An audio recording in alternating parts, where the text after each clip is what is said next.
नमस्कार दोस्तों, मेरा नाम पतंजलि कुमार मिश्रा है और मैं अपने YouTube चैनल दर्पण में आप लोगों का हार्दिक स्वागत करता हूं। आज जो मेरा टॉपिक है वो अल्फ़ा न्यूमेरिक सीरीज़ है। उसके बारे में मैं इंट्रोडक्शन और कुछ छोटे-मोटे जो याद रखने योग्य इम्पोर्टेंट टिप्स हैं वो आप लोगों के साथ साझा करने आया हूं। तो मैं बताता हूं कि क्या इंट्रोडक्शन है और क्या टिप्स है इसका, इसीलिए बने रहें मेरे YouTube चैनल दर्पण के साथ। देखते हैं, इसमें बने रहें और मैं बताता हूँ, आप देखें। इंट्रोडक्शन क्या है, इस चैप्टर से 5 क्वेश्चन जो है वो हर बैंक एग्जाम में निश्चित पूछे जाते हैं। ठीक है, तो ये चैप्टर मतलब अगर कोई भी 35 नंबर का क्वेश्चन उसमें से 5 नंबर अगर आपका इससे आ जाता है और बहुत ही डिसेंट सा चैप्टर है, तो इसको बनाने में बहुत ज़्यादा दिक्कत भी, समय भी नहीं लगता है, थोड़ा सा दिमाग का खेल है बस। ठीक है, तो 5 क्वेश्चन जो है वो इस चैप्टर से आते ही आते हैं। और ये जो चैप्टर है ये क्या बेस्ड करता है, ये है एक कॉम्बिनेशन है, अल्फ़ाबेट का कॉम्बिनेशन है, नंबर्स का, सिंबल्स का, इसका एक कॉम्बिनेशन दिया हुआ रहता है। उस कॉम्बिनेशन के आधार पर कुछ क्वेश्चन पूछे जाते हैं जो आपको आंसर करना होता है। ठीक है, ये इसका इंट्रोडक्शन है।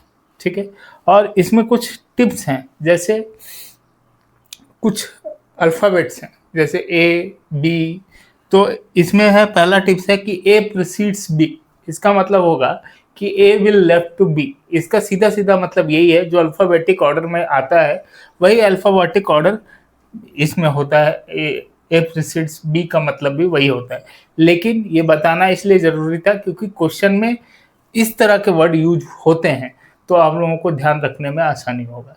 इसी तरह से दूसरा है बी इज प्रीसीडेड बाय ए। इसका मतलब भी वही होता है, ए विल लेफ्ट टू बी, है ना, जैसे अल्फाबेटिकल ऑर्डर में है जस्ट वैसे ही रहेगा।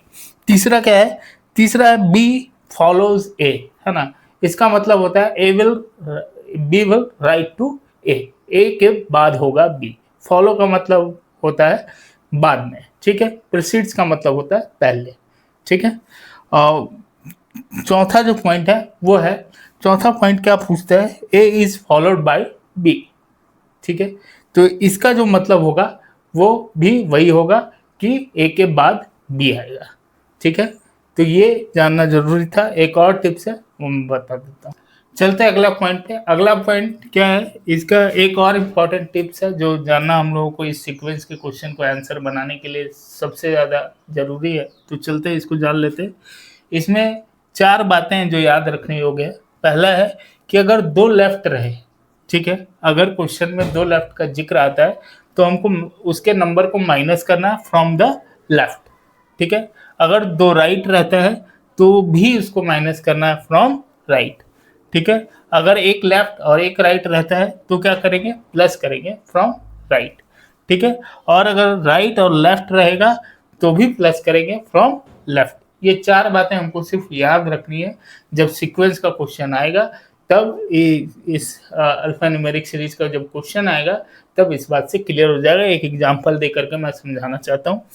एग्जांपल क्या है कि एक सीक्वेंस दिया गया है और उसमें कुछ क्वेश्चन पूछा गया है, बस उस क्वेश्चन को आंसर करना है। ये हमारा एग्जांपल है, देख लेते हैं। क्वेश्चन क्या पूछा गया है कि विच कैरेक्टर इज, ठीक है, third to the right of fourth from the right. ठीक है, 2 राइट का जिक्र हो रहा है। ठीक है, third from the right to the fourth from right. ठीक है, तो क्या करेंगे, माइनस करेंगे। 4 - 3 1 होता है। ठीक है, किधर से करेंगे, तो राइट से करेंगे। ठीक है ना, तो राइट से क्या हो जाएगा, राइट इधर होता है, लेफ्ट इधर होता है। ठीक है, तो राइट से क्या हो जाएगा, आर हमारा सही आंसर हो जाएगा। ठीक है, तो ये आर हमारा सही आंसर हो गया।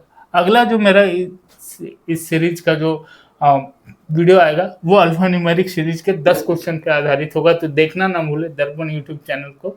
और मैं कल आपको अप्रोक्सीमेशन के 10 क्वेश्चन के साथ मिलूंगा। तब तक के लिए बहुत बहुत धन्यवाद। अपना ख्याल रखें।